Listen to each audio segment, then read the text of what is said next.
नमस्कार, मैं डॉक्टर पवन तिवारी आपके अपने चैनल पीकेटी एजुकेट्स में आप सभी लोगों का स्वागत करता हूं और उम्मीद करता हूं आप स्वस्थ और सुरक्षित हैं।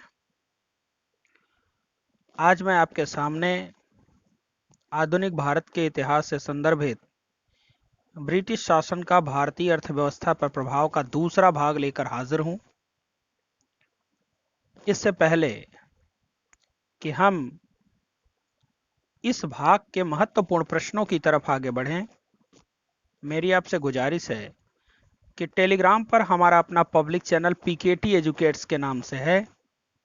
आप हमारे इस पब्लिक चैनल को फॉलो करें जिससे कि हमारे चैनल के प्रत्येक अपडेट के साथ जुड़े रह सकें।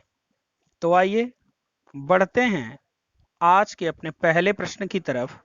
आज का हमारा पहला प्रश्न है 1867-68 ईस्वी में ब्रिटिश भारत में प्रति व्यक्ति आय लगभग कितनी अनुमानित की गई थी?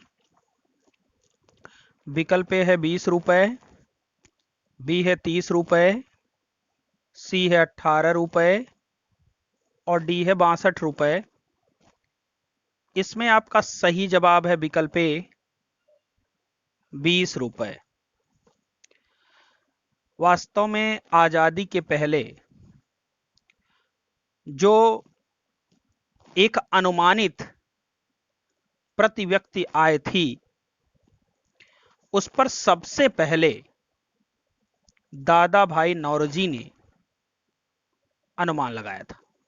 दादा भाई नौरोजी ने 1867-68 में एक व्यक्ति की मासिक आय 20 रुपए मानी थी।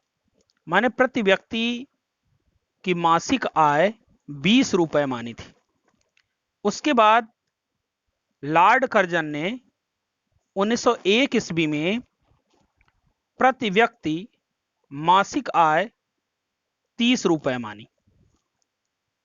विलियम डिग्बी ने 18 रुपए मानी और VKRB राव ने 1931-32 में प्रति व्यक्ति आय 62 रुपए मासिक मानी।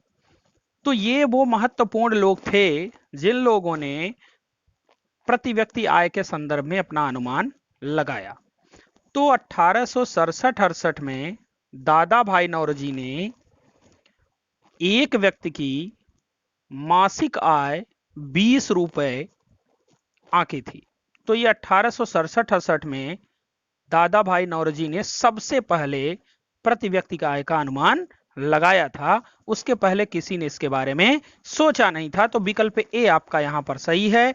आइए बढ़ते हैं अपने अगले प्रश्न की तरफ। हमारा अगला प्रश्न है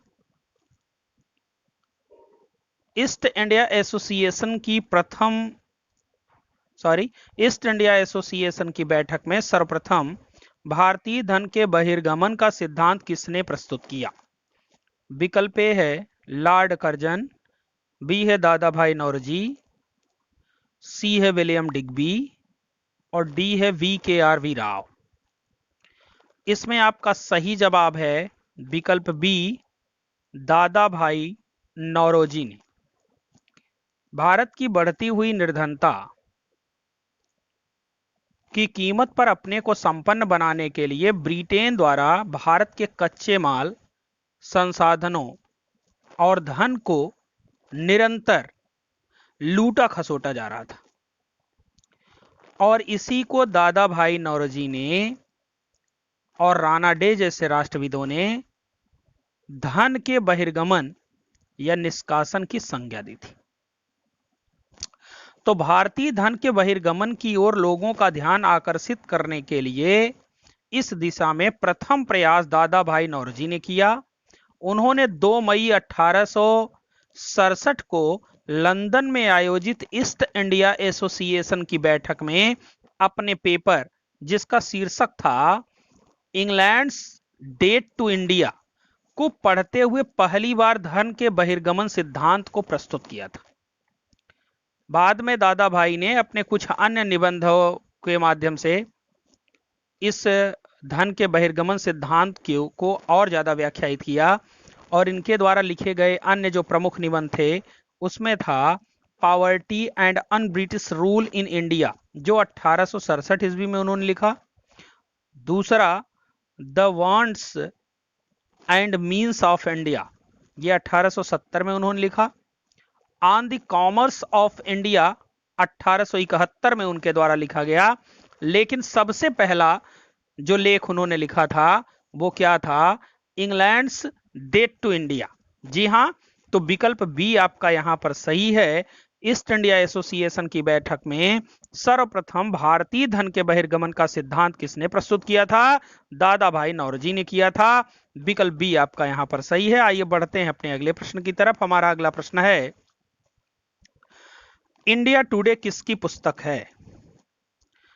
विकल्प ए है आरसी दत्त, बी है दादा भाई नौरोजी, सी है रजनी पामदत्त और डी है महादेव गोविंद रानाडे।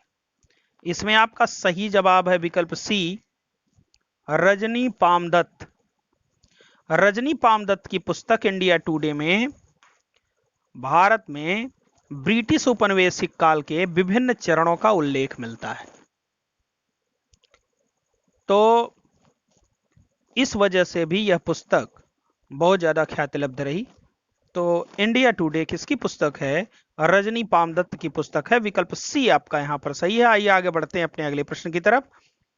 स्थायी बंदोबस्त का जनक माना जाता है। विकल्प ए है जॉन शोर, बी है कैप्टन रीड, सी है टॉमस मुनरो और डी है लॉर्ड कॉर्नवालिस।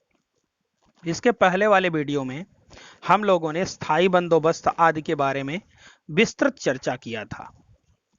लेकिन यहां पर जो प्रश्न है कि स्थायी बंदोबस्त का जनक कौन माना जाता है, स्थायी बंदोबस्त को जिसे आप कहते हैं ये जमींदारी प्रथा, तो उसका जनक माना जाता है जॉन शोर को। विकल्प ए आपका यहां पर सही है। यह ध्यान रखिएगा, यहां पर दो तरह के प्रश्न बनते हैं। अगर कभी पूछा जाए जमींदारी प्रथा या स्थायी बंदोबस्त का विचार सर्वप्रथम किसने प्रस्तुत किया, तो इसका जवाब होगा फिलिप फ्रांसिस ने। लेकिन अगर यह कहा जाए कि अस्थाई बंदोबस्त का जन्मदाता किसे माना जाता है, तो उसका जवाब होगा जॉन शोर। विकल्प आपका यहां पर ए, जैसा कि आप देख सकते हैं, सही है। तो अस्थाई बंदोबस्त, देखिए, जनक होना और विचार करना अलग चीज है।